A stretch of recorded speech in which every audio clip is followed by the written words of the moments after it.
우마이야 왕조가 북아프리카부터 아프가니스탄까지 통치하였습니다. 이베리아 반도에도 이슬람이 유입되어 서구투족을 물리치고 이슬람 국가를 건설했습니다. 714년부터 1492년도까지는 이슬람 국가가 스페인 전역 또는 일부를 통치하였습니다. 약 800여 년 동안 기독교 문화와 이슬람 문화, 중동과 아프리카 문화까지 조화롭게 융합되었습니다.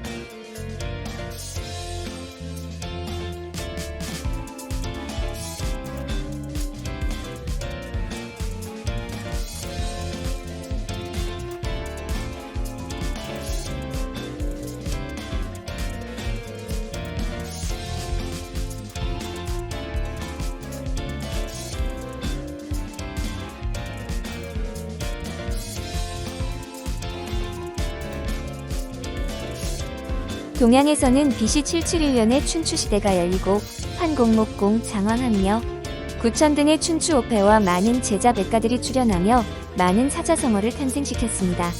전국시대를 거쳐 한나라까지 상왕, 맹자, 진시황, 유방 등이 활동하며 만리장성을 만들고 천하를 통일하였습니다. 서양에서는 BC 776년 아테네에서 최초의 올림픽이 열리고 소크라테스, 플라톤, 아리스토텔레스 등의 철학가들이 활동하였습니다. 그리스 문명이 저물어가고 로마 문명이 시작되었습니다.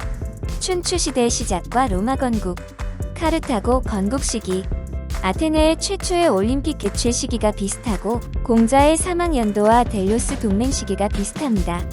1400년대에는 카스티아를 주축으로 4개의 카톨릭 국가가 이슬람 세력을 이베리아 반도에서 몰아내려고 이슬람 국가인 그라나다와 전투를 하였습니다.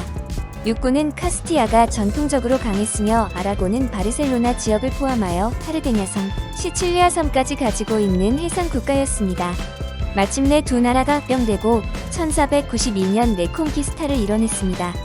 스페인은 포르투갈과 더불어 유럽 제일 남단에 있습니다. 요리와 고기 등 음식 저장에 필요한 후추 같은 향신료는 엄청 고급품이었습니다. 그렇지만 생명과 건강에 관련된 품목들은 아무리 큰 돈을 줘도 소비할 수밖에 없었습니다. 특히 포르투갈은 아라비아 상인, 유대인 상인 등을 거쳐 유럽에 들어와도 스페인과의 정치적 관계에 따라 반입이 안 될 수가 있었습니다. 14세기, 15세기에는 동서양을 막론하고 큰 변화가 왔었습니다. 화약의 발전으로 동서양과 중동 지역을 공포로 몰아넣었던 몽골족이 쇠퇴하고 7세기 불같이 확산되던 이슬람교도 몽골족의 말발굽에 힘이 꺾였었습니다. 궁지통일한 말처럼 난관을 헤쳐나가려 노력한 끝에 스페인은 국토 회복과 신대륙 발견을 이뤄냈습니다.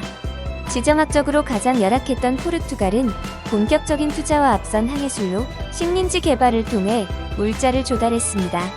이보다 조금 앞서 우리나라에서는 1392년 조선이 건국되고 1443년도 한글이 창제되었습니다.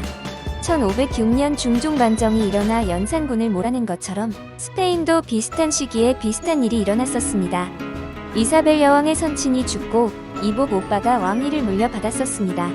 성정이 포악하고 정신병이 있는 데다 무능력한 왕이었습니다. 왕자 시절부터 왕위를 탐낼까봐 이사벨과 어린 의붓 남동생을 학대하고 방치했었습니다. 결국 귀족들이 이사벨을 왕으로 추대하고자 반란을 일으켰습니다. 유럽에서 바닷길 개척에 가장 노력한 국가가 포르투갈이었습니다.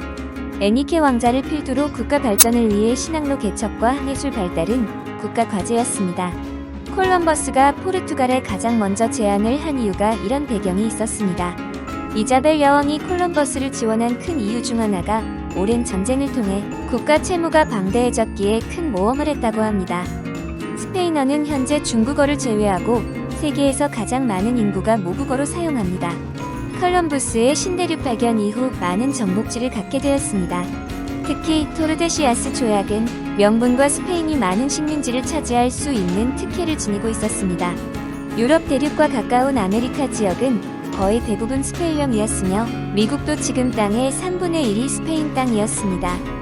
스페인에 콜럼버스가 있고 포르투갈에 에니케 왕자와 마젤란이 있었다면 우리나라에는 장보고가 있었습니다.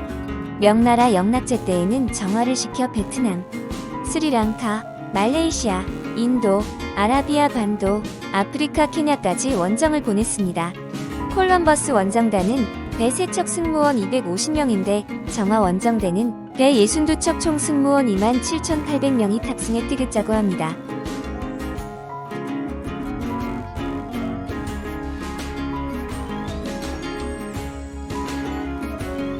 세비야는 스페인에서 마드리드, 바르셀로나, 발렌시아 다음으로 큰 도시입니다. 콜럼버스의 항해가 시작된 곳으로 유명하고 콜럼버스의 묘도 이곳에 있습니다.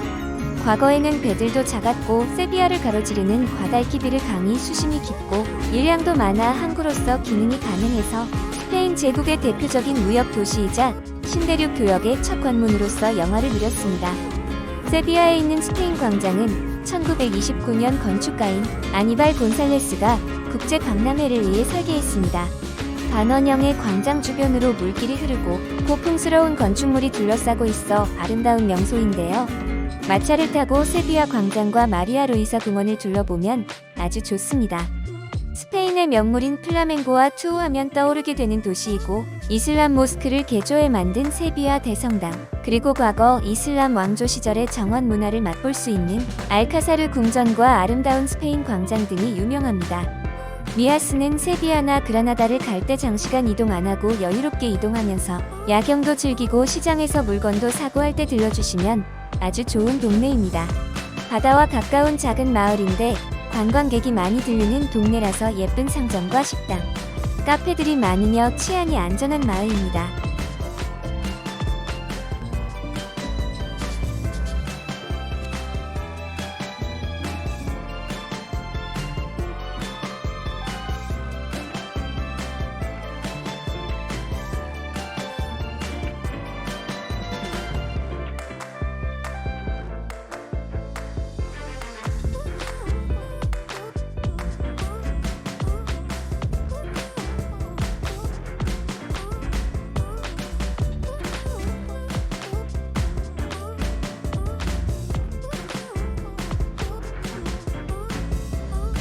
론다는 투오와 누에보 다리로 유명하죠. 여기서 누에보는 새거를 뜻하는 영어의 뉴에 해당한다고 합니다. 컴퓨터로 문서 작성할 때 고딕체 많이 이용하죠. 여기서 고딕이 우리나라 말이 아닙니다. 게르만족 분파 중 하나인 동고트 왕국, 서고트 왕국, 그 고트족을 고딕이라고 합니다. 폰트 고딕체와 건축 양식 고딕 양식은 고트족 이름에서 유래되었습니다.